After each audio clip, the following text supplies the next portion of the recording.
Bonjour tout le monde, bienvenue à ce panel sur le télétravail. Je me présente Normand Boucher. C'est moi qui vais être le modérateur. Je vous dis que j'ai plusieurs chapeaux. Modérateur, animateur aussi par rapport à la session qu'on veut aujourd'hui qui porte sur le télétravail et le handicap et l'intégration au travail. D'abord, je vais vous rappeler certaines de comment on va fonctionner. Hein. C'est les gens qui sont présents, qui sont inscrits, qui veulent poser le tour de rôle. On a chacun une présentation. C'est 13h10 à 14h05. On a une présentation à peu près d'une dizaine de minutes par panéliste. Après ça, on va avoir des questions. Vous êtes invité à poser des questions.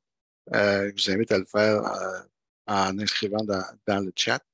Dans ça, on va pouvoir les lire après ça pour les interprètes. Donc, on a accès, les gens qui ont besoin, on a accès à des interprètes à ASL et LSQ, je crois, Alex. Pour les gens qui veulent avoir les interprètes en français ou en anglais, vous avez à choisir au bas de l'écran.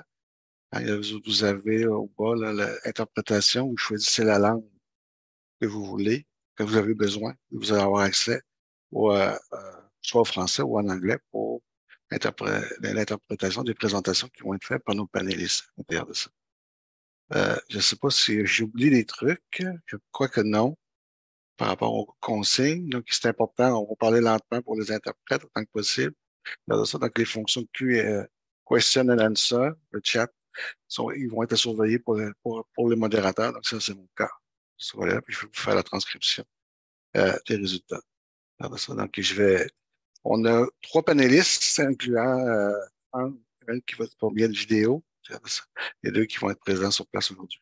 Donc, je vous partage ma présentation pour un peu justifier, présenter le contexte par rapport à la problématique du télétravail qu'on va aborder aujourd'hui.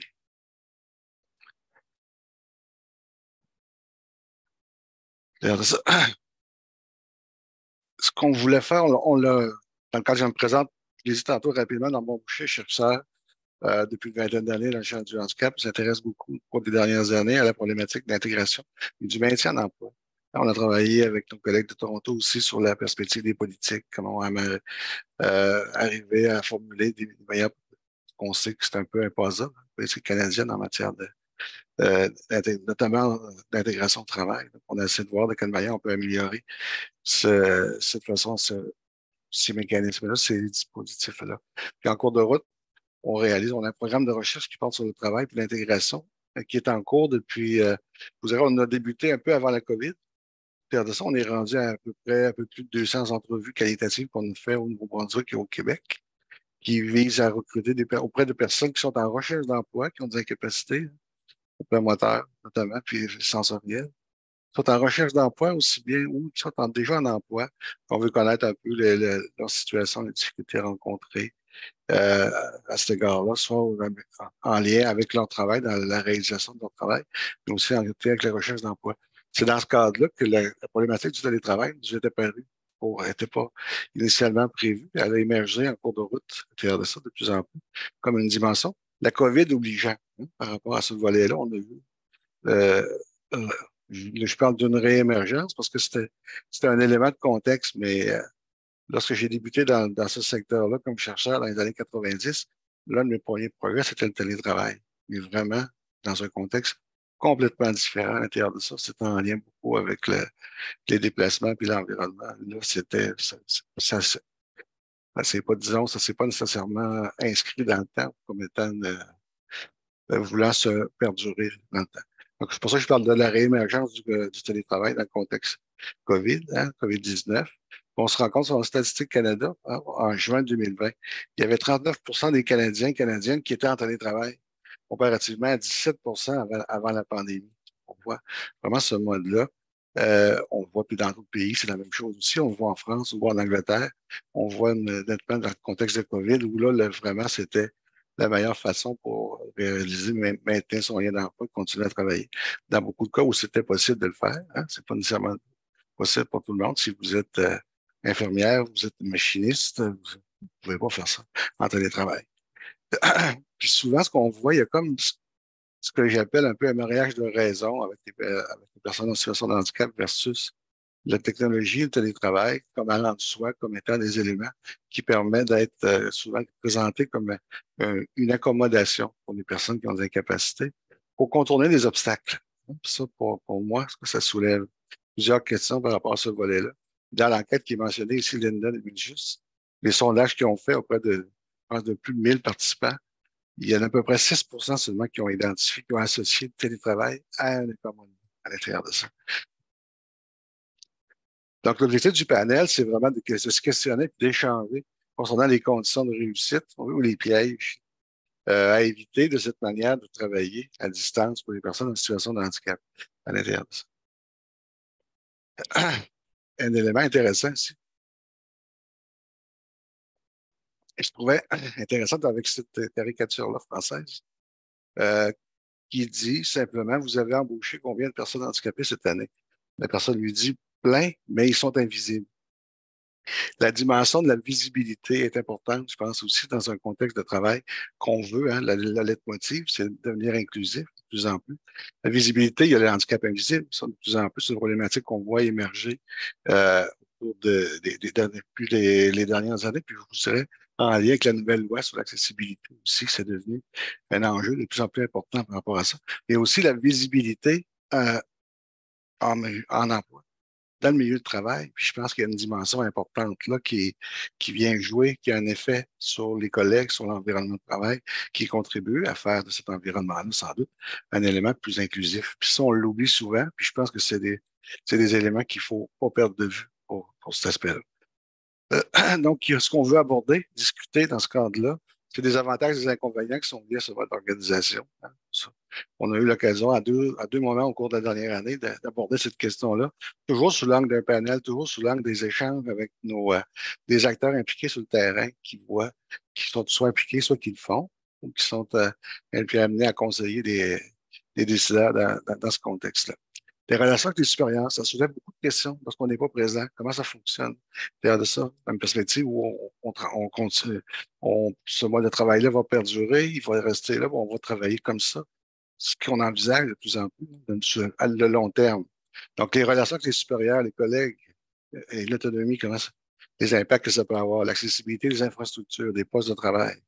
Ça veut dire quoi? On travaille à domicile. Hein? Comment on balise ça? C'est l'accident de travail, le lien, l'aménagement, l'ergonomie. C'est toutes des questions qui sont posées où les collègues au bureau avaient des chaises ergonomiques. Comment on fait ça? Comment est-ce qu'on amène ça? Il y a tous des trucs qui n'étaient pas bien définis au départ, parce qu'on s'est rendu compte que de plus en plus, les entreprises commencent à baliser ces dimensions-là. Donc, les règles encadrantes son accès, hein, sur les différentes modalités d'exercice. Les effets sur l'identité professionnelle. C'est souvent présenté comme un élément. Vous allez voir, Francis, qui est étudiant au doctorat, va nous présenter cette dimension-là en lien avec un élément pour trouver un équilibre entre le travail et la vie personnelle.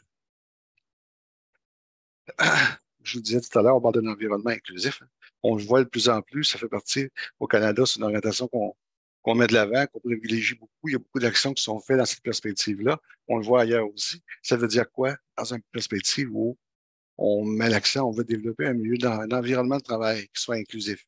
Et là, si tout le monde travaille à domicile, ça veut dire quoi? De quelle manière on peut articuler les deux? Hein, de quelle manière on peut chercher à soutenir le développement, le milieu de travail inclusif tout en soutenant le travail à distance? La flexibilité attendue de ce mode d'organisation, comment maintenir les frontières entre l'espace public, parce qu'on parle beaucoup de la difficulté à se débrancher, à se déconnecter, hein, d'être en ligne constamment, de travailler davantage, peut-être dans certains cas. L'espace privé, l'espace public. Hein, je suis sociologue de la formation, donc ces dimensions-là m'intéressent aussi beaucoup, ce rapport-là des individus avec l'ensemble et avec le collectif. L'autre point qui me semble majeur, c'est celui des changements sociaux par la présence. Je vous mentionnais tout à l'heure la visibilité, oui, dans les milieux de travail. Hein, je pense que c'est des éléments qui sont importants. Parce que souvent, on a présenté le télétravail comme étant un accommodement dans la mesure où le transport, si vous avez besoin de transport, il fonctionne mal. Hein. Vous n'avez pas accès aux services de soutien qui sont requis pour vraiment fonctionner sur une base égalitaire. Alors qu'on vous permet de travailler à domicile pour éviter, contourner ces obstacles. Mais il reste des enjeux aussi en lien avec l'accessibilité du transport. Il faut améliorer ces dimensions-là. Donc, c'est tout autour de ces questions-là qu'on essaie de voir de quelle manière on peut essayer de définir, d'abord d'identifier des enjeux, puis voir comment on peut aborder ces questions-là, à la fois sur le plan de la recherche, mais aussi sur le plan des actions concrètes qu'on peut faire. C'est ce que nos panélistes vont discuter aujourd'hui. Hein. On va commencer d'abord par Francis Charrier pour démarrer la vidéo. Je vais finir ça. Donc, bonjour, je m'appelle Francis Charrier. Je suis actuellement étudiant au doctorat à l'École de travail social et de criminologie de l'Université Laval. Donc, aujourd'hui, je vous parle un peu là, des avantages en réalité du télétravail. Et puis, donc, c'est un peu ça que je vais vous parler un peu aujourd'hui. Donc, dans la littérature scientifique, l'accès au télétravail a souvent été associé à un meilleur équilibre travail personnel pour les travailleuses et les travailleurs qui ont des incapacités, et notamment parce que ça leur permet de mieux prendre soin de leur santé. Par contre, il y a très peu d'études qui ont exploré de quelle manière le télétravail permet de réduire les pressions physiques, psychologiques et temporelles qu'elles vivent au quotidien. Donc, actuellement, je suis en train de terminer une thèse de doctorat sur les expériences de conciliation travail personnel des travailleurs et des travailleuses qui ont des incapacités motrices sévères et très sévères. Donc, notre thèse n'avait pas l'objectif, en réalité, d'explorer toute l'importance du télétravail, mais les récits qu'on a réalisés avec 12 personnes, donc c'était fait évidemment avant la pandémie de COVID-19 toutefois, mais ça permet quand même d'explorer différents aspects du télétravail. Donc, nos résultats nous permettent de dire que, selon nous, il y aurait trois principales raisons pour lesquelles le télétravail peut contribuer à un meilleur équilibre travail personnel. Donc, la première raison, c'est qu'elle permet de réduire les pressions associées à la préparation et au déplacement vers le milieu d'emploi. Dans un deuxième temps aussi, ça permet de réduire les pressions qui sont associées au fait de se présenter comme un bon travailleur. Et dans un troisième temps, il y a le fait que le télétravail permet d'augmenter les possibilités de gérer son énergie adéquatement et de récupérer physiquement et psychologiquement après le travail. Donc, ce que je vais faire, en fait, au cours des prochaines minutes, c'est vous parler un petit peu de ces différentes raisons-là.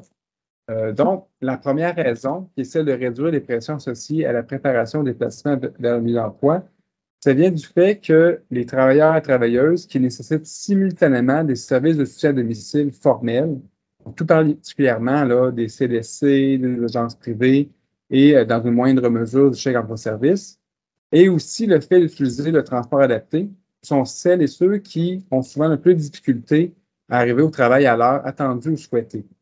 Donc, cette situation-là s'explique par le fait que l'utilisation de ces services-là les expose souvent à davantage d'imprévus que les autres. Donc, on a déjà pensé à des questions en lien avec des absences.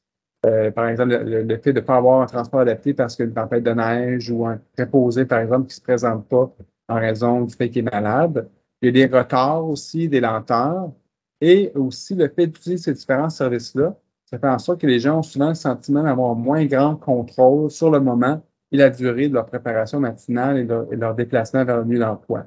Et ça, même s'ils vont consacrer beaucoup de temps et d'énergie à développer différentes routines.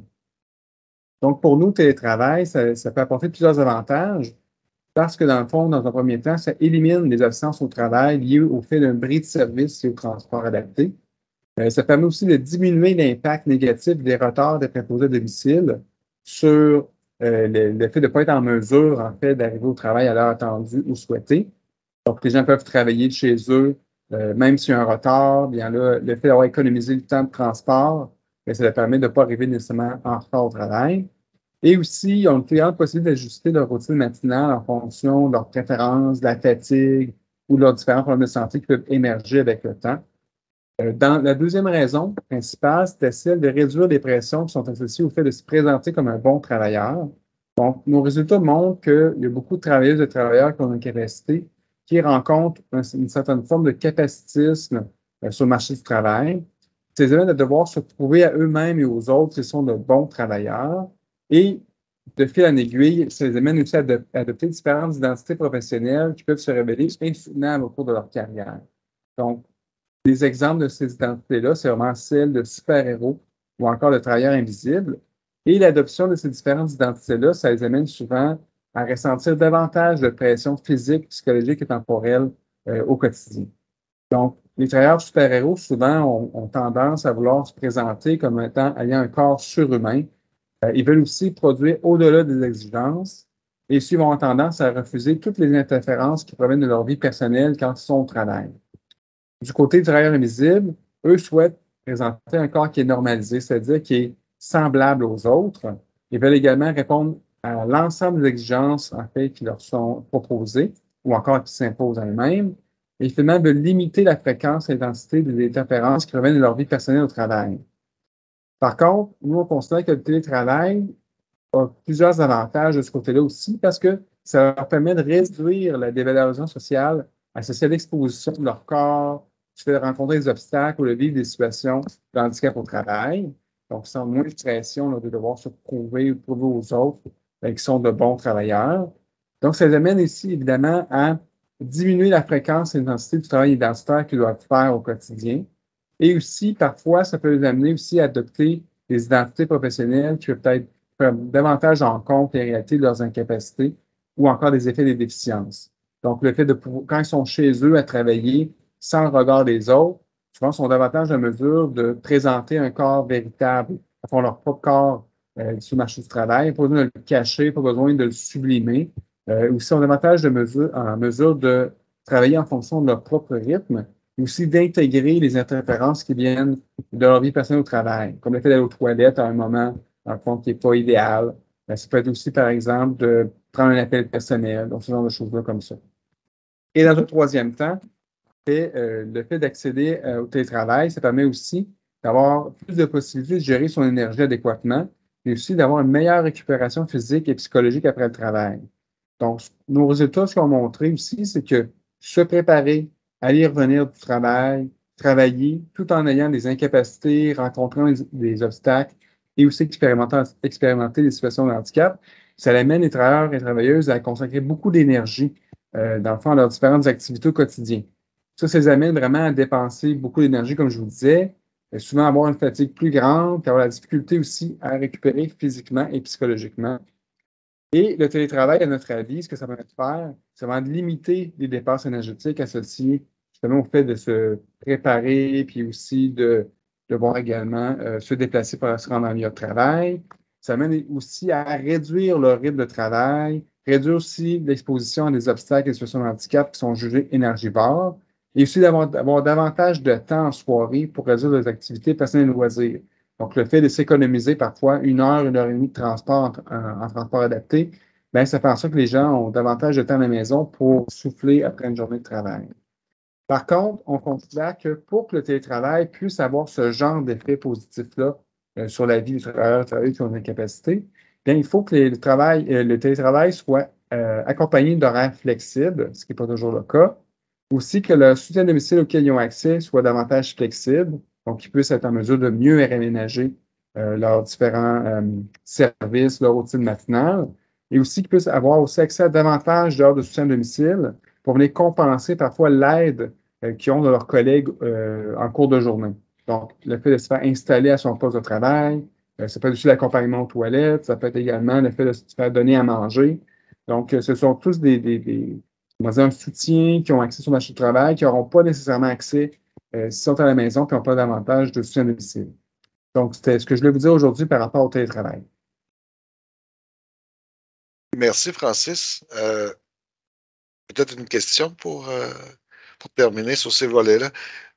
C'est, pour ta thèse, ça porte beaucoup sur la dynamique du travail par rapport à la dimension d'accessibilité, mais est-ce que la question de le lien avec l'identité professionnelle, tous ces aspects-là, est-ce qu'il y a un risque pour l'isolement, par exemple, télétravail?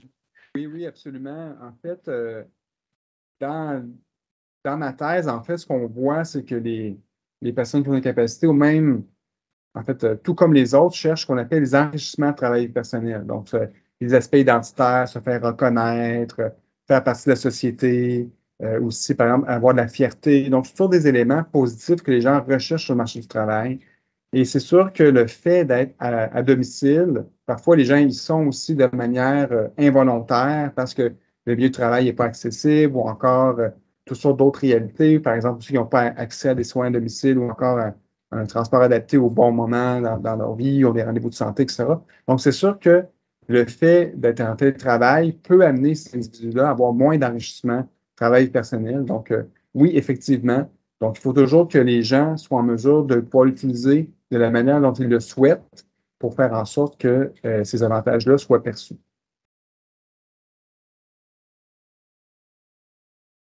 parles beaucoup des obstacles aussi dans ta thèse. Tu veux l'exemple du travail, de l'accessibilité, du transport, des services, tout ce qui est chrononormativité, là, par rapport à ça. La contrainte de l'environnement, est-ce que il n'y a pas un risque qu'on évite un peu d'améliorer, par exemple, la qualité du transport, hein, en contournant ces obstacles-là, à d'améliorer l'accès à l'édifice public, la responsabilité. On a une nouvelle loi canadienne sur l'accessibilité qui vise à éliminer les obstacles pour 2040 au total. Est-ce qu'il n'y a pas un risque qu'on peut contourner ces obstacles-là sans nécessairement les éliminer?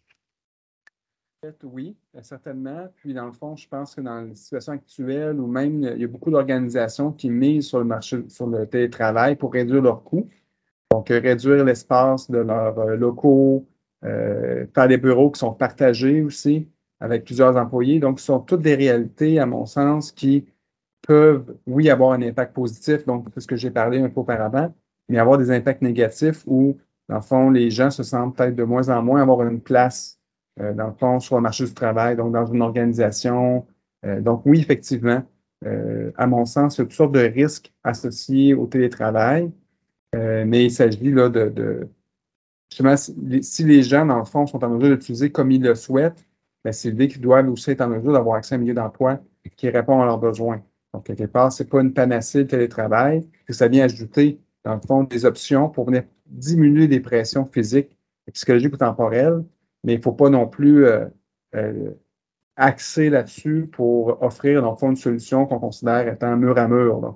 Donc, les gens veulent avoir rencontré des gens, les gens veulent aussi faire partie d'une organisation. Donc, à mon sens, c'est pas, faut pas penser le télétravail comme une solution à tous les problèmes. Ouais. Une dernière question pour conclure ta présentation, pour voir est-ce que ça s'envisage à temps plein ou ça peut être partagé en un mode d'organisation qui permet à la fois la présence en entreprise versus les présences à domicile? Encore une fois, moi, je dirais que c'est toujours en fonction de ce que les gens préfèrent.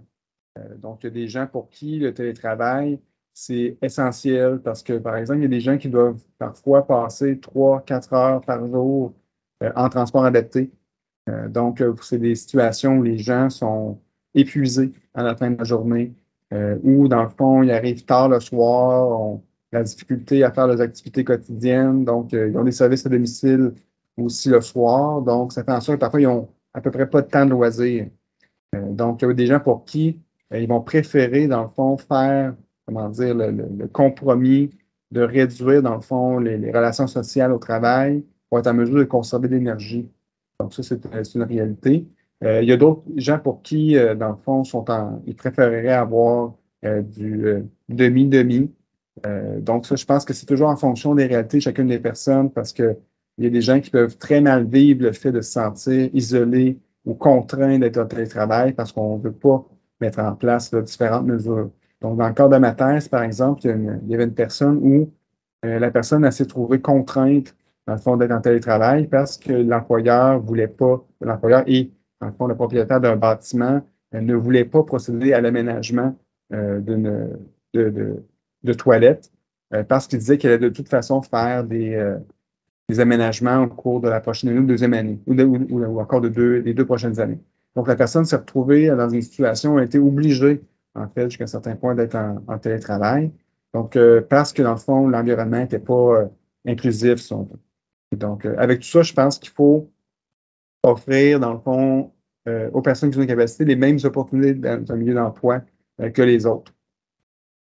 On a profité avec que Francis ne pouvait pas être présent pour lui poser des questions en même temps dans, dans la vidéo. Donc maintenant, j'inviterai Pascal Chenu. Pascal va se présenter d'abord, puis elle va nous présenter son point de vue par rapport à la question du télétravail. Oui, merci Normand pour l'invitation. Merci de m'accueillir aux participants. Je suis Pascal Chanou, je coordonne le comité consultatif personnes handicapées. Pour ceux qui ne le connaissent pas, c'est un forum multipartenarial qui joue un rôle aviseur auprès du gouvernement du Québec en matière de politique publique d'emploi à l'égard des personnes handicapées. Donc, on est comme un organisme de troisième, de quatrième ligne qui intervient à un niveau plus macro. On est composé de 18 membres, donc des employeurs, des syndicats, des ressources communautaires spécialisées et des ministères et organismes publics. Alors, la question du télétravail, on l'a abordée disons, de 3 manières jusqu'à présent au CCPH. Ça vous explique de l'endroit d'où je parle. On a, bien sûr, mes membres ont alimenté le gouvernement du Québec sur les besoins des personnes en situation de handicap en matière de télétravail et sur les impacts du télétravail sur les services publics d'emploi et sur l'emploi des personnes en situation de handicap. On a aussi fait un webinaire, d'ailleurs, auquel Sylvain a participé en avril 2021. Je vous invite à le regarder sur notre chaîne YouTube. Et surtout, on est en train de faire une enquête sur le télétravail et la formation à distance. On en est à l'étape des résultats préliminaires. Je ne crois pas que j'aurai le temps de vous présenter beaucoup de choses aujourd'hui, vu le temps dont on dispose, mais je vais essayer quand même. Donc, on a 243 répondants qui ont répondu à cette enquête. Alors, on comprend, comme tu le disais, Normand, que le télétravail, c'est un nouveau vieux sujet, en fait, pour le milieu du handicap. Tu es bien placé pour le savoir. Donc, avant la pandémie, les gens faisaient quand même, les personnes en situation de handicap faisaient des demandes de télétravail, mais la légitimité de ces demandes et le traitement de ces demandes étaient vraiment variables d'un milieu de travail à l'autre. Arrive la pandémie, donc là, tout le monde, ce n'est plus l'apanage des personnes en situation de handicap, mais je suis quand même intéressée de voir avec cette après-pandémie, comment va se gérer la question du mode hybride par rapport aux personnes en situation de handicap et est-ce que ça va se gérer d'une manière particulière ou on va être plus dans des choses inéquitables. Donc, j'attends de voir par rapport au nombre de jours, par exemple, en télétravail, en présentiel. C'est une question que je me pose. Dans l'enquête, les gens nous disent qu'effectivement, il y avait 20% seulement des répondants qui étaient en télétravail avant la pandémie. Donc, ça confirme les chiffres qu'on a vus aussi tout à l'heure. Je me suis posé la question de l'interaction entre les types de handicap et le télétravail. Et aussi, est-ce que le télétravail a créé de nouveaux besoins particuliers à la fois chez les personnes en situation de handicap et chez leurs employeurs? Alors, chez les personnes en situation de handicap, je trouve intéressant de regarder à nouveau comment se pose la question de l'autodévoilement en télétravail. On sait que c'est un enjeu pour les personnes et pour leurs employeurs. Est-ce qu'en télétravail, on peut plus cacher, entre guillemets, son type de handicap, quel qu'il soit? Et qu'est-ce qui se passe si on le cache et on a quand même des besoins particuliers? Donc, il y a comme un enjeu, une tension là. Les gens de l'enquête nous disent 30%, ils affirment avoir dû s'auto-dévoiler en télétravail alors qu'ils ne l'avaient pas fait avant la pandémie. Donc, je trouve que c'est un élément intéressant. Après, bien sûr, on regarde comment ces besoins particuliers sont considérés par les employeurs. Là, je trouve qu'il y a plusieurs cas de figure qui peuvent se présenter. On le sait, vous l'avez déjà dit, le télétravail, ça peut être une solution aux besoins particuliers de certaines personnes ou à leurs besoins aussi de maintien en emploi. Et là, je ne vais pas rentrer dans certains des résultats qui ont déjà été dits. L'enquête regarde, par exemple, à regarder les impacts du télétravail sur différentes dimensions professionnelles. Et il y a quelque chose qui nous a laissé un peu perplexes. Ces effets sont positifs sur l'ensemble des dimensions professionnelles, mais elles sont neutres d'une façon importante sur les relations personnelles. Alors, je pense qu'il y a quelque chose sans doute à creuser là. Et par ailleurs, l'enquête nous dit aussi que pour 35% des personnes répondantes, la gestion de la dimension sociale a été mal ou très mal adaptée. Et pour 40% d'entre eux, il y a un sentiment d'isolement accru. Donc, ça, c'est les besoins particuliers. Dans le cas numéro 2, le deuxième cas de figure, il y a les besoins spécifiques, on peut penser ils ont été moindres ou ils seront moindres en télétravail. Je pense à un logement adapté versus un milieu de travail qui pose certains enjeux d'accessibilité, admettons, architecturaux. Troisième cas de figure, on peut penser que les besoins particuliers sont les mêmes en télétravail ou en présentiel. Je pense à des gens qui ont un trouble d'apprentissage et qui ont besoin d'antidotes. Ils vont avoir besoin d'antidotes dans les deux cas, ou d'autres types de personnes qui ont besoin d'aide technique. Ils ont besoin des aides techniques dans les deux lieux. On peut penser dans le quatrième cas de figure qu'il y a aussi des besoins spécifiques supplémentaires en télétravail, par exemple liés à l'usage des plateformes, Zoom, etc. Je pense à des personnes qui ont des handicaps sensoriels, des gens qui ont un TSA ou un TDAH. Est-ce que cette formule-là convient aussi à certaines personnes qui ont un trouble de santé mentale en termes de sentiment d'isolement ou d'augmentation du stress? Donc, là, c'est le télétravail qui peut créer ces besoins particuliers. L'enquête nous dit notamment que pour 29% des répondants, on parle d'un manque d'aménagement ou d'accommodement qui sont nécessaires. Donc là, il y a quelque chose à regarder. Pour 28% des répondants, ils nous parlent de manque de prise en compte du handicap en matière de télétravail. Certains nous disent que 34%, ils ont éprouvé des difficultés à faire identifier leurs besoins particuliers en télétravail. Et 86%, donc une grosse majorité, nous dit qu'il y a un manque d'accompagnement par l'employeur pour identifier ces besoins. Il y a aussi des enjeux en termes de délai de réponse. 38% n'ont eu des réponses que au courant du premier trimestre ou après le premier trimestre. Donc, le délai des adaptations est important. Il peut y avoir des surcoûts liés au télétravail dans 42% des cas, pour 42% des répondants. Et pour ces personnes-là, à 57%, c'est le travailleur qui a pris en charge ces coûts du télétravail. Donc, ça aussi, ce n'est pas anodin. Et enfin, on parle de problèmes au niveau de l'encadrement des gestionnaires. Il y a 27% des répondants qui nous en parlent, où cet encadrement est assez mal ou très mal adapté. Enfin, le dernier cas de figure, celui où il y a des besoins particuliers de la personne en situation de handicap qui sont incompatibles avec le travail. Je pense à des gens qui peuvent avoir une déficience intellectuelle, par exemple, qui ont besoin d'une présence humaine en matière, par exemple, d'encadrement et de supervision. Bon. Tout ceci pour dire que, aussi pour les adaptations liées au télétravail, ces adaptations, comme dans d'autres contextes, peuvent servir des gens qui sont sans incapacité. Je pense au sous-titrage. C'est clair que ça peut servir plusieurs publics. Il y a aussi, parallèlement au télétravail, c'est pour ça qu'on fait une enquête télétravail, formation à distance. Souvent, c'est lié. Les besoins dont je viens de vous parler, ils doivent aussi être pris en compte dans un contexte de formation à distance. Maintenant, pour regarder les milieux de travail très rapidement, il semble que le télétravail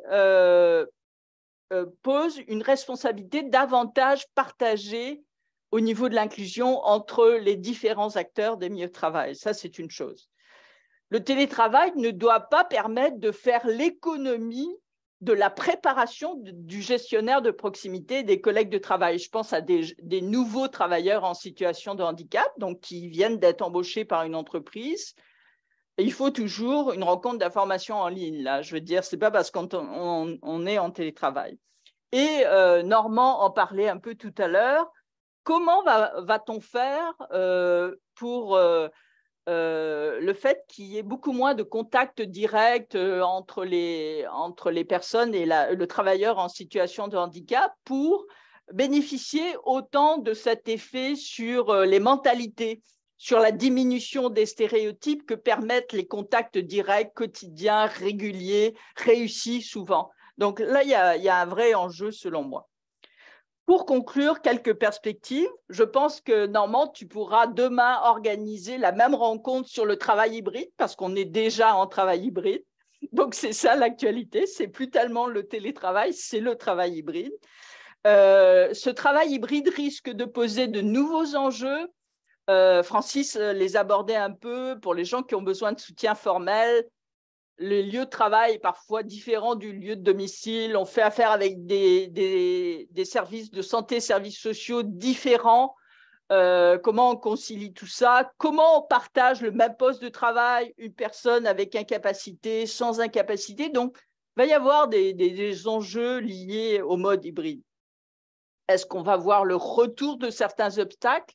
Est-ce qu'on va voir des obstacles qui sont accrus? Je pense aux enjeux de transport adapté qui sont notamment impactés par la rareté des chauffeurs. Donc, c'est la réalité actuelle. Et moi, je suis particulièrement préoccupée par le fait du choix de la personne en situation de handicap face au télétravail.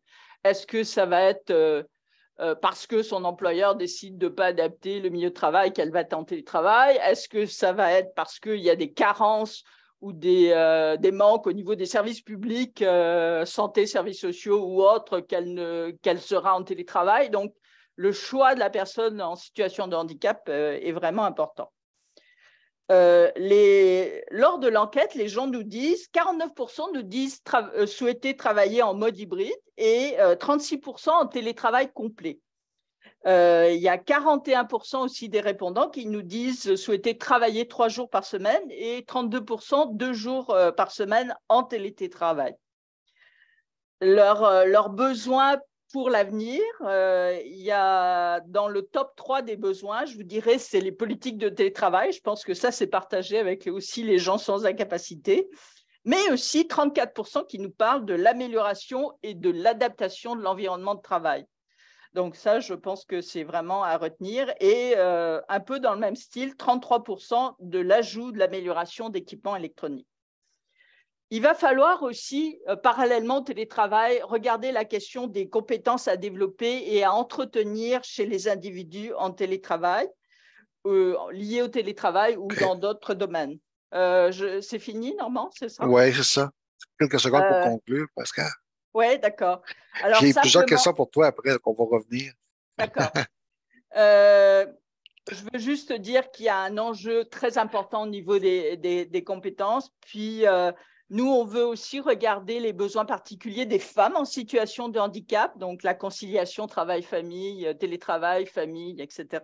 Et l'impact, évidemment, à cause de notre mission sur les services publics d'emploi. Voilà. Merci beaucoup, Pascal. C'est vraiment très intéressant. C'est tout neuf en plus. Donc, il y a beaucoup comme données. Donc, il y a des sujets de discussion qui vont être. On a plusieurs questions pourquoi que je te mentionnais tout à l'heure. On va revenir après. La présentation de Sylvain. C'est à ton tour, Sylvain. Bonjour Normand, merci de l'invitation. Et écoutez, Sylvain Lemay du Bureau de l'inclusion et de la réussite de l'Université du Québec à Montréal, mais également aussi commissaire à la Commission des droits de la personne et de la jeunesse du Québec. Je commencerai tout de suite avec l'idée que maintenant, peut-être un héritage de la pandémie, malheureusement, il a fallu qu'on passe par ça, c'est que le télétravail maintenant est politisé, c'est-à-dire que la plupart des entreprises ont maintenant une politique de télétravail. Or, pour grand nombre de personnes handicapées, il y a plusieurs années, le télétravail était quelque chose qu'on devait négocier à la pièce en fonction de sa direction immédiate et qui souvent bafouait les principes de l'accommodement raisonnable. Or, aujourd'hui, c'est un peu plus encadré et c'est même devenu, comme le disait Normand en introduction, avec des chiffres un peu plus pressentis, 39% de la population canadienne. Ça reste un avantage, comme le dit Francis et comme le dit Pascal avant moi, le télétravail. Par contre, 2 axes que moi je trouve très importants, c'est que ça a permis, le télétravail, l'appropriation de nouvelles technologies pour l'ensemble du personnel. C'est-à-dire, avant, on fonctionnait par courriel. Maintenant, on utilise Teams ou Zoom pour différentes situations, ce qui a aidé énormément de personnes en situation de handicap. Je pense à des personnes autistes ou aussi à des personnes malentendantes ou utilisant les interprètes qui pouvaient avoir maintenant, en tout temps, dans une fraction de seconde, des interprètes qui n'avaient pas, eux, à se déplacer. Donc, l'ajout des technologies pour la majorité de l'équipe de travail peut aussi avoir une valeur ajoutée pour les personnes handicapées, puis aussi ouvrir la porte à d'autres technologies plus adaptées, plus spécifiquement pointues pour les personnes en situation de handicap. L'autre facteur que j'y vois, c'est la possibilité de maintenant passer des entrevues sans nécessairement avoir à se déplacer. Or, souvent, une personne handicapée qui passe une entrevue arrive à découvert alors qu'elle aimerait plutôt arriver pour être découverte. C'est-à-dire, moi qui utilise un fauteuil roulant, lorsque j'arrive pour une entrevue réelle dans un monde tangible de 3 dimensions, on voit mon fauteuil roulant, on voit mes incapacités. Donc, si la personne devant moi n'a pas été sensibilisée de par son éducation, de par son parcours de vie ou professionnel à la réalité des personnes handicapées, elle peut avoir une vision très capacitiste de qui je suis et je peux, par le fait même, peut-être partir moins gagnant lors de mes réponses aux questions et lors de la sélection finale de l'emploi. L'autre avantage aussi que je vois, et là j'irais beaucoup plus par rapport peut-être au travail hybride, c'est-à-dire je ne pense pas que le télétravail est là pour 365 jours par année pour l'ensemble des employés et encore moins pour les personnes handicapées. Je pense que la caricature que nous a présentée Normand résume très bien cette réalité-là. Il faut être conscient que les personnes en situation de handicap, malgré 50 ans presque de loi au Québec, sont encore absents de l'espace public en grand nombre. Les cibles en matière d'emploi sont également révélatrices en ce sens. C'est 0,1 au Québec de personnes dans le gouvernement qui sont actuellement en employabilité, alors que la cible atteinte est à 4 et on vise 7 éventuellement. Or, si on ne les voit pas, les personnes en situation de handicap en milieu de travail, on ne peut pas non plus changer notre perception à l'égard de ceux-ci. Et la rencontre, le dialogue nécessaire à un changement de société ne peut pas se faire et ne peut pas s'illustrer parce que les personnes handicapées sont absentes de l'espace public. Donc, je pense que le télétravail en mode hybride est la voie. Et la voie pour plusieurs raisons.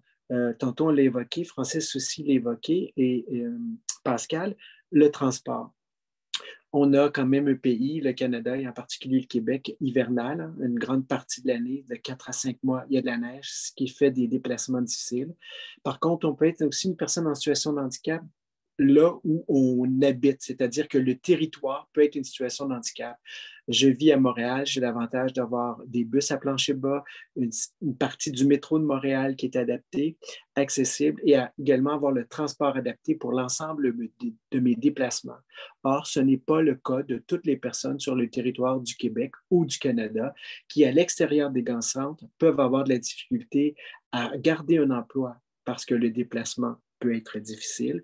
Donc, le télétravail en période hivernale pourrait être une valeur ajoutée, puis aussi en période où le transport adapté n'est pas toujours régulier en région. Mais ceci étant dit, ce n'est pas parce que le télétravail existe qu'on ne devrait plus avoir une obligation d'accommodement raisonnable et que cette décision-là finale incombe à la personne en situation de handicap et non pas seulement au niveau du gestionnaire qui peut avoir des impondérables beaucoup plus budgétaires qu'humanitaires pour accorder le télétravail. Un autre avantage aussi qui peut devenir un inconvénient, c'est sûr que le télétravail permet à une personne en situation de handicap de travailler de chez elle. Donc, elle a moins de fatigue dans les déplacements et elle a un horaire beaucoup plus simple pour les gens qui lui donnent du soutien à domicile. C'est-à-dire que lorsqu'elle utilise le transport adapté qui n'est pas toujours en fonction du climat ponctuel, c'est difficile pour elle de trouver l'équilibre pour les personnes ressources qui l'accompagnent.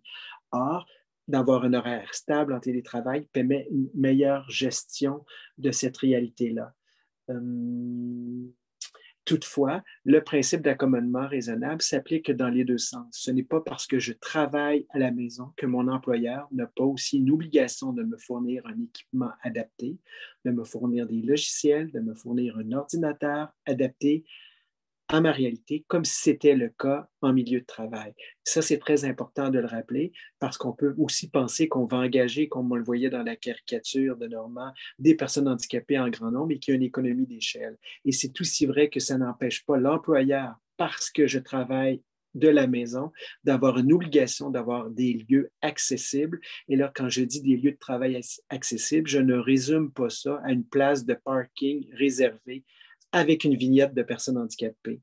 L'accessibilité au travail, c'est beaucoup plus qu'une porte automatique. C'est de s'assurer que les toilettes sont vraiment accessibles et adaptées, que la cafétéria a peut-être un menu pour moi, a peut-être aussi de l'assistance pour moi, des comptoirs adaptés et peut aussi, dans d'autres cas, pour d'autres personnes handicapées en situation de handicap, avoir accès à des médias substituts, des interprètes, une façon différente d'avoir un menu aussi et de tenir compte qu'il peut y avoir des variations alimentaires aussi. Voilà, Normand, je pense avoir fait le tour. Merci beaucoup, Sylvain. C'est très bien. Tu amènes des points super intéressants qu'on voit actuellement. C'est la responsabilité de l'employeur aussi par rapport à ça. De penser à différents coûts. Il y a l'accès Internet, Trinita, qui se pose aussi pour ce volet-là. J'ai des questions pour Pascal de Aviva Joël. En référence à l'étude, tu mentionnes 234 participants. Est-ce il y avait tous des incapacités? 243. 243. 43. Est-ce qu'il y avait tous des incapacités? Oui, c'était le critère d'entrée avec le fait d'avoir été, parce qu'on voulait chercher le vécu des gens, hein, d'accord, ce qu'on n'avait pas eu beaucoup au Québec. Puis on leur demandait d'office s'ils étaient une personne en situation de handicap, puis d'office s'ils avaient été pendant les 3 années précédentes en télétravail et ou en formation à distance. Donc, c'est le critère d'accès, si tu veux. Puis, Aviva souhaiterait savoir c'est quoi, quel type d'incapacité? Que je regarde, c'est quand même assez varié. C'est sûr qu'il y a beaucoup, il faudrait que je regarde mes chiffres. Mobilité, 49%, douleur, 31%, santé mentale, 21%, dextérité, 19%, vision, 18%, flexibilité, 17%, audition, 16%, mémoire, 15%, apprentissage, 13%, développement, 7% et autres, 16%. Voilà. Il y a une autre question de la part toujours d'Aviva. Il y a certaines questions en lien avec l'accessibilité qui ont émergé. On peut as-tu des exemples? L'accessibilité du télétravail. C'est sûr qu'on a regardé en détail les différents aspects technologiques, là, mais aussi la question du temps de travail, etc. Il y a beaucoup de questions, hein. C'est un peu difficile de répondre rapidement aujourd'hui. On a regardé les obstacles d'ordre physique, les aménagements aussi. Pour l'instant, c'est pas le problème, c'est que on est dans les résultats préliminaires. Moi, je les ai sous les yeux là, mais je peux pas tous vous les présenter. Par exemple, au niveau des avantages personnels, les gens parlaient du transport adapté des aléas, ils parlaient de le fait que ça facilitait leur journée de travail et la fatigue liée au travail. On en parlait au handicap, là. Le fait d'avoir des visites de professionnels de la santé à domicile, que ça facilitait ça.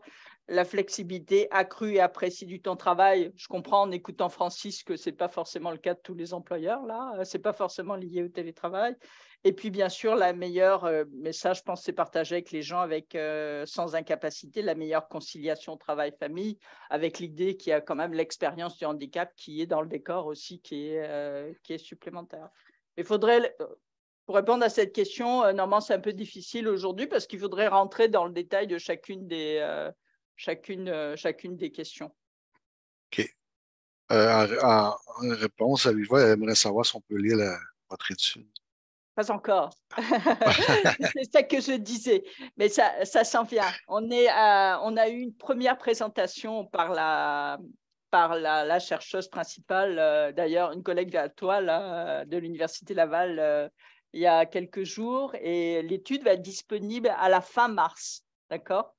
Parfait. On va rendre le rapport public ainsi que des faits saillants là sur notre site internet, donc vous pourrez aller le regarder à ce moment-là. Est-ce que je vois qu'il n'y a pas nécessairement d'autres questions dans les Q&A? Moi, je n'aurais peut-être une pour vous deux par rapport à Sylvain mentionnait tantôt, parce que c'est un volet qui est apparu aussi. Je vous invite à voir la présentation en temps vidéo dans le cadre du colloque de Sally Lindsay, qui a fait une revue systématique sur le capacitisme par rapport au travail et au milieu de travail. Puis souvent, le télétravail apparaît comme un mode pour éviter la discrimination en emploi ou des trucs négatifs. Dans un contexte difficile, on utilise le télétravail pour un peu se préserver. Ce que je voyais, je l'ai mentionné d'entrée de jeu, on l'avait exploré dans les années 90, mais c'était pas du tout dans le même genre, comme je mentionnais, puis on n'a pas la même orientation. Là, c'est vraiment là, comme Pascal parle d'un mode hybride. Est-ce qu'on peut penser qu'on peut débuter un travail par le télétravail si on n'a jamais travaillé?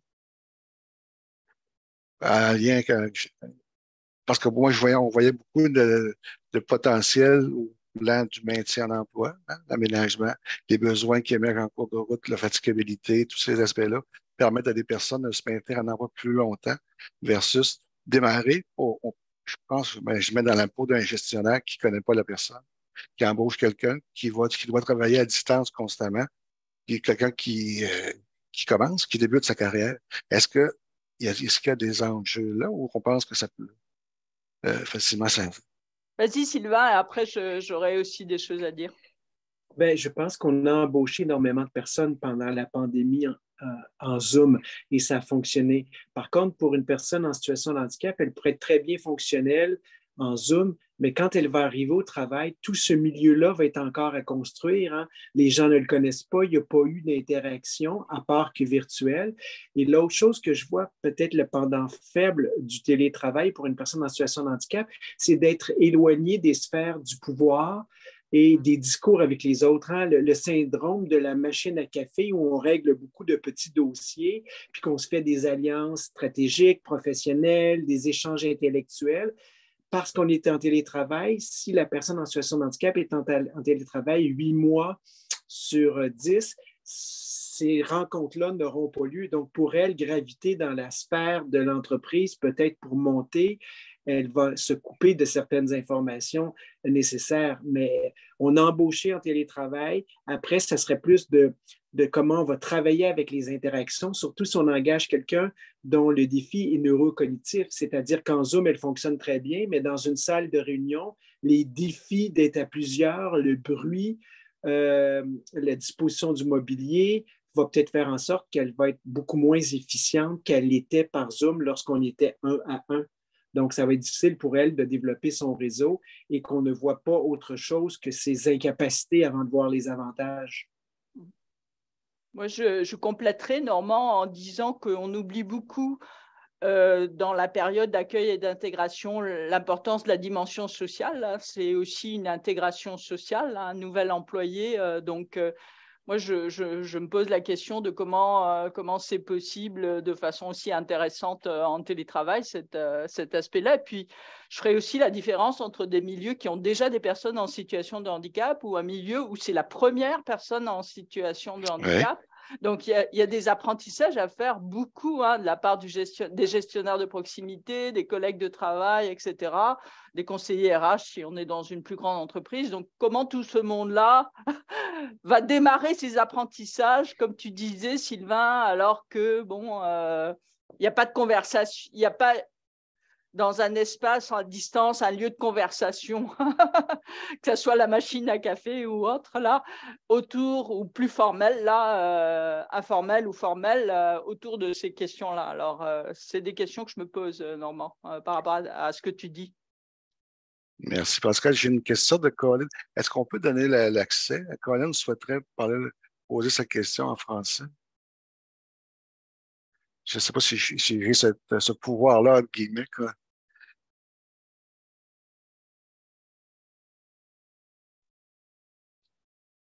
Je pense que non. C'est pas ça.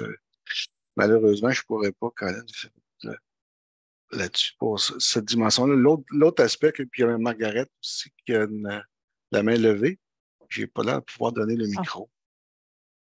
OK. Je peux parler? Oui. Oui, OK. Merci, Normand. Est-ce que je peux poser mes questions en anglais? Je comprends bien le français, mais je ne parle pas Bien. Oui, tout à fait. Il y a l'interprète. Est-ce que l'interprète peut faire de anglais en français? Ah oui. Oui. Okay. Thanks so much for your I'm just turn off the interpreter. Thank you very much for, oh, excuse me, I'm just gonna mute. Oh, sorry. I tried to mute the interpreter. It happens, the voices overlap. Thanks so much for all your insights, the Pascal and Sylvain and Normand. I have two questions, perhaps three. I noticed that Normand said something about telework in the 70s or 80s. And I was actually studying it in my master's degree from the point of view of mothers with children at home. So that's one interest of mine, is like, how was teleworking for people with disabilities who had children at home? I think Pascal had some comments on that from her survey. So perhaps you could expand on this idea. Also, I hear all of you saying you're concerned that employers will say, well, we don't have to adapt our workplaces because you can work at home, and we'll facilitate that. But there are all kinds of disadvantages for doing that, invisibility and so on.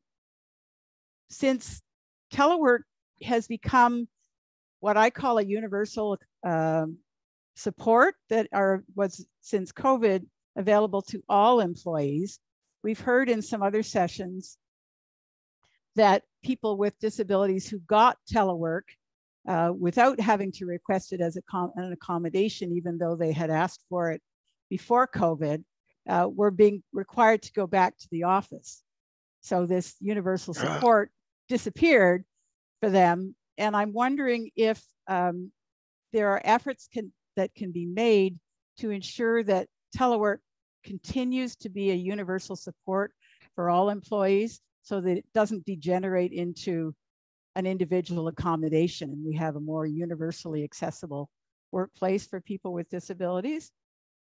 And my third question is, I would love to have your speaking notes. I noticed you didn't have presentation slides, but I would like to study your speaking notes, and I'm on the research team for a project at McMaster University that's looking at telework among people with disabilities during COVID.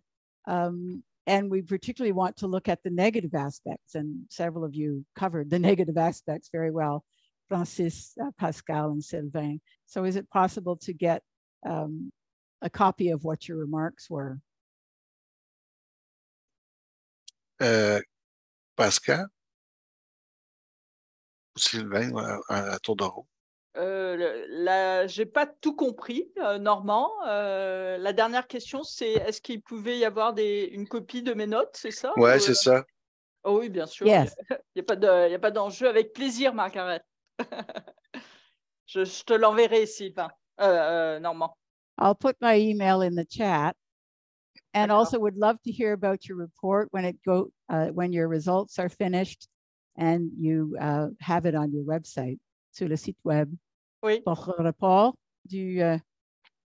Parfait. Je vous indiquerai, Margaret, aussi l'adresse du site web dans mon message, d'accord? Sylvain, est-ce que tu veux Personnellement, je n'ai pas de notes, mais s'il y a une télétranscription qui s'est faite, vous pouvez la rendre possible. Je suis allé avec mon cœur, donc je n'avais pas de notes préparées. Ah! Est-ce que tu as des éléments de réponse pour les premières questions de Margaret? Bien, j'aimerais peut-être juste réentendre la question en français pour être certain que je vais donner la bonne réponse, Normand, parce que j'avais de la difficulté à entendre Margaret. OK. Je peux le traduire en français, peut-être. Merci. Le télétravail, c'est avant COVID, c'était un support universel dans quelques emplois et quelques compagnies, mais pendant le COVID, c'était très fréquemment approuvé.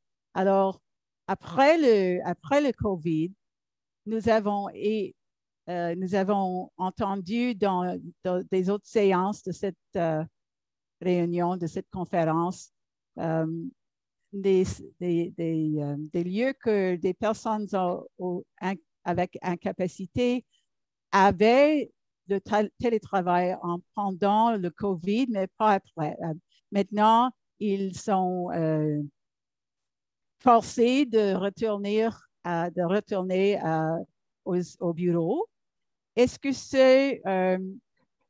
qu'on peut faire des choses pour ensure que le télétravail est un support universel disponible aux tous les employés en futur? En fait, c'est une excellente question. Si ce ne l'est pas pour une entreprise, ça risque de le devenir parce qu'il y a une pénurie de main-d'œuvre. Donc, ça va devenir des politiques que les compagnies, les entreprises vont vouloir mettre de l'avant. Par contre, on a une approche très normative du télétravail actuellement. C'est qu'avant, pendant 2 ans et demi, tout le monde est en télétravail et maintenant, tout le monde doit revenir en présentiel au moins 3 jours ou 2 jours, dépendamment de pour quel gouvernement il travaille. Or, pour une personne handicapée qui souhaiterait poursuivre à 5 jours semaine pour des raisons que disait Pascal tout à l'heure, pénurie dans le transport adapté ou même pénurie de soins à domicile pour un horaire variable parce qu'on sait qu'il y a une pénurie de main-d'œuvre dans plein de secteurs, cette personne-là va avoir la même règle des ressources humaines compte tenu qu'on applique une politique mur à mur. Or, le principe de l'accommodement raisonnable, c'est de donner une situation différente à un besoin différent pour un individu qui en fait la demande.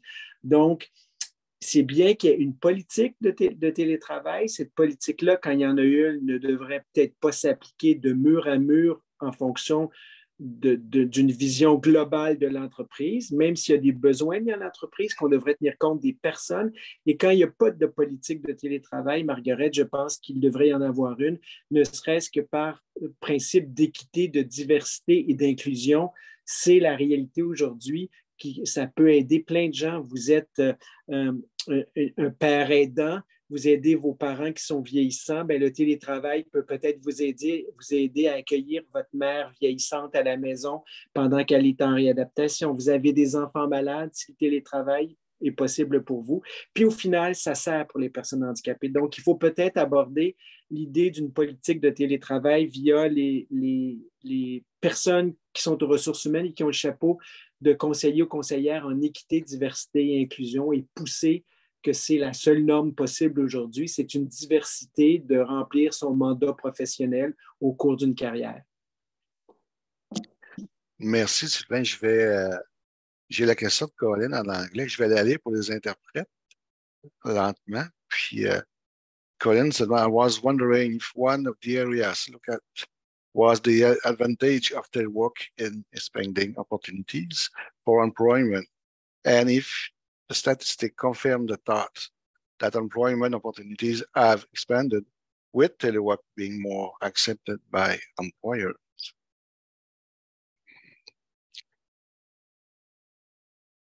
Je pense qu'il est un peu tôt, on n'a pas les données pour...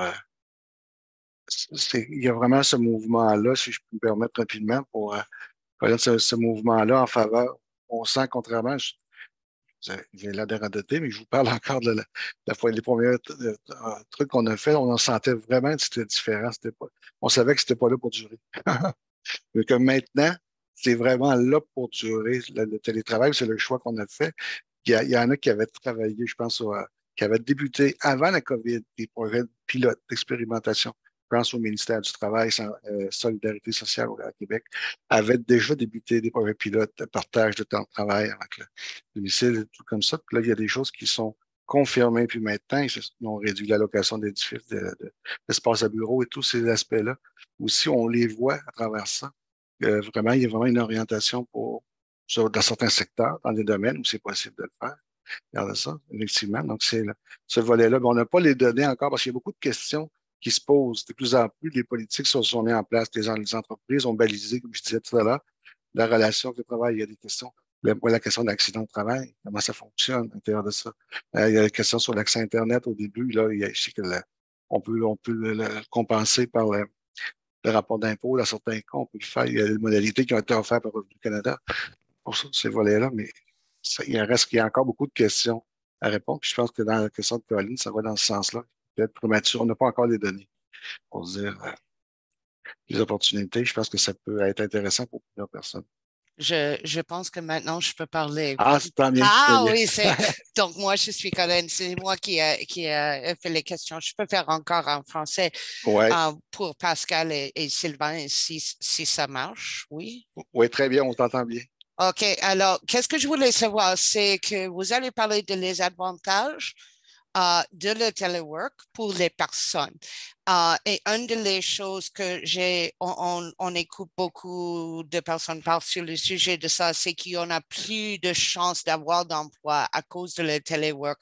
Puis maintenant, c'est accepté par les compagnies qu'on peut faire ça. Alors, est-ce qu'il y en a des numéros, des statistiques qui disent que c'est vrai? Ce qu'on pensait qu'il y aura plus de chances pour emploi pour des personnes maintenant parce que le télétravail, c'est plus accepté par les compagnies. Pascal ou Sylvain?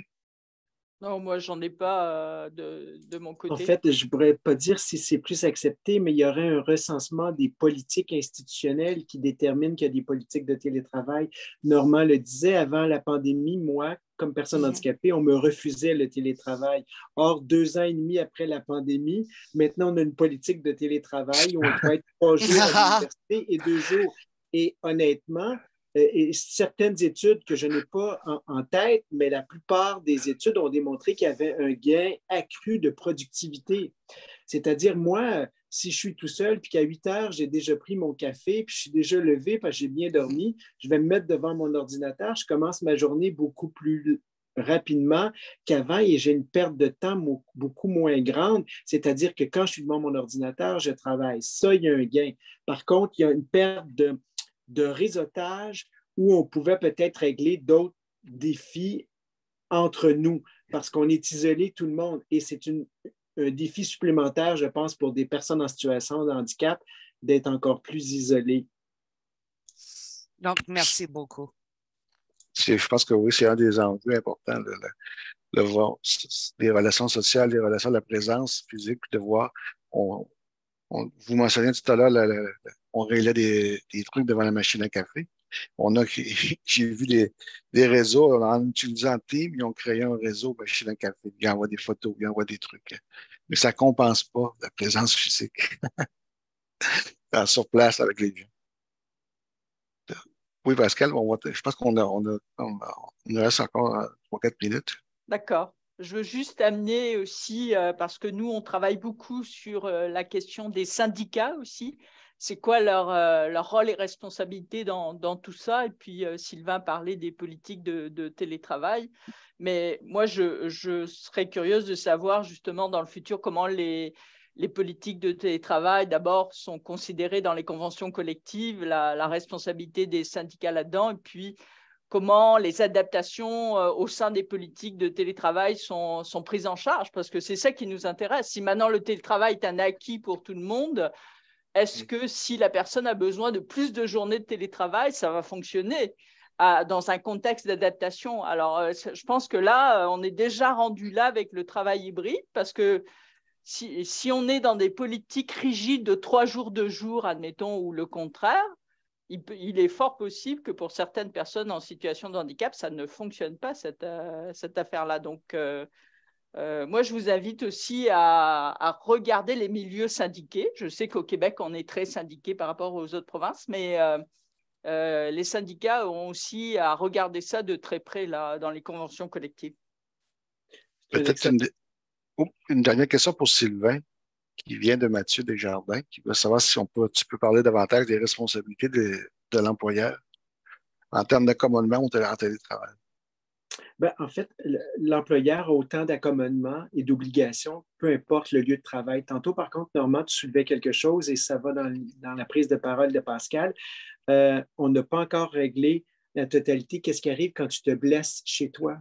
Et c'est un accident de travail, donc ça interpelle beaucoup d'autres ordres du gouvernement et des instances qui nous représentent, dont les accidents au travail, et ainsi de suite, les ressources humaines. Mais l'employeur, que tu travailles de la maison ou dans ton bureau, le principe d'accommodement raisonnable s'applique. Et le principe d'accommodement raisonnable, c'est un compromis entre un individu qui fait une demande et une direction. Ce n'est pas nécessairement la réponse souhaitée par l'employé et ce n'est pas non plus la réponse souhaitée nécessairement par l'employeur. L'accommodement le dit, hein, c'est une interaction, un dialogue entre deux personnes. De là, la difficulté quand une personne en situation de handicap dirait, ben moi, je veux poursuivre 5 jours semaine et qu'il y a une politique institutionnelle qui dit que le télétravail, c'est 2 jours, 3 jours présentiels, 2 jours, 3 jours. Et là, la personne devra discuter pourquoi elle a l'impression qu'elle a une atteinte qui n'est pas répondue par le fait qu'elle doit se rendre au bureau. Ce qui a été mon cas, moi, avec mon employeur, lui disant que ben, ma raison de santé, la COVID se poursuit toujours, la difficulté d'avoir des soins à domicile et la difficulté au retour en présentiel du transport adapté qui avait de la difficulté en raison de la pénurie de main-d'œuvre. Il a fallu que je négocie. Ça ne passe pas toujours comme une lettre à la poste, mais on doit expliquer. Plus on justifie notre besoin, plus l'employeur est tenu de trouver une solution. Mais la solution qu'il va trouver, ce n'est pas peut-être celle qu'on a mise de l'avant. C'est un équilibre, et je voyais Pascal faire ça aussi. Hein. La justice, c'est une balance, c'est le droit. Donc, c'est vraiment un dialogue qui doit se faire. Et c'est une obligation légale, le principe de l'accommodement raisonnable. Ce n'est pas juste une notion qui va à la tête du client, là. Et il faut la décloisonner du handicap, dire que ça peut être aussi pour un parent avec des enfants, un parent avec des parents vieillissants. Oui, ça rejoint la première question de Margaret qui est parce qu'elle était à la maîtrise avec des enfants aussi. Donc, c'était cette question-là on voyait que le télétravail pouvait être une façon de concilier, hein, le travail puis de prendre soin des enfants également pour ce volet-là. Il nous reste quelques minutes avant que Alex va conclure la séance. Il y a plusieurs éléments qui restent à baliser. Je pense que oui, on le voit à travers mais l'orientation est vraiment ferme, je pense, en faveur du télétravail, d'un mode hybride de plus en plus. Parce que c'est ce qu'on essaie de voir, mais il y a des pratiques qui restent encore à baliser et qui vont peut-être varier en fonction des types d'entreprises, de la culture de l'entreprise, parce que Pascal parlait des responsables, mais je pense que ça implique aussi un mode de gestion différent. C'est pas du monitoring. Pas obligé de te voir sur place, c'est une gestion à distance, peut-être plus par objectif. Comment ça fonctionne à l'intérieur de ça? Est-ce que les réunions sont plus fréquentes? Est-ce qu'on doit voir? Donc, il y a tout cet aspect-là, puis il y a des gens qui ont besoin d'être plus encadrés, plus suivis par leur travail. À ce moment-là, ça pose d'autres types de défis. Je pense que pour les gens qui ont besoin d'encadrement ou de supervision, comme Pascal le mentionnait, je pense que ça peut être problématique de faire ça à distance. Mais pour les entrevues, ça peut être une solution, mais peut-être pas la meilleure pour tous à l'intérieur de ça. Alec, je pense pour conclure, donc, c'est vraiment pour nous, c'est parce que ça rejoint l'objectif que j'avais au départ quand j'ai invité tout le monde qui est les panélistes autour pour cette question-là. Puis c'est vraiment de démarrer à des préoccupations, puis d'aller plus loin, puis de pouvoir étudier, comme moi, ça fait partie de mon travail, d'étudier ce type de phénomène-là, puis de voir de quelle manière ça contribue à améliorer la qualité de participation, la qualité de vie des gens, hein, qui ont des incapacités ici par rapport à ça. Alex, c'est toi qui as le mot de la fin. Merci Normand. Merci à tous les présentateurs et Francis aussi, par vidéo. Ce n'est que le commencement des études parce que le télétravail devient un défi, mais aussi une opportunité. Et je remercie aussi tout le personnel, les interprètes, Oui. français, anglais et ASL, et Josh pour la vidéo, et tous ceux qui ont posé des questions très, très importantes. Et après ça, il y a une pause de 5 minutes. Après la pause, des autres séances et aussi le 7 décembre et le 8 décembre, les deux prochains jours de la conférence est inclus. C'est la présentation très importante du président de la Chambre de commerce et le président du Congrès du travail. Et nous tous espérons que action vient de cette conférence. Conférence pas seulement pour discuter des choses intéressantes, mais prendre des idées, des recherches, des expériences et mettre toutes ces choses en action. Et donc, merci à tous et à la prochaine. Oui, et toutes les informations sont sur le site pour les courriels et tous les emails. Là. Si vous avez d'autres questions, vous pouvez facilement me rejoindre ou nous rejoindre pour ça. Donc.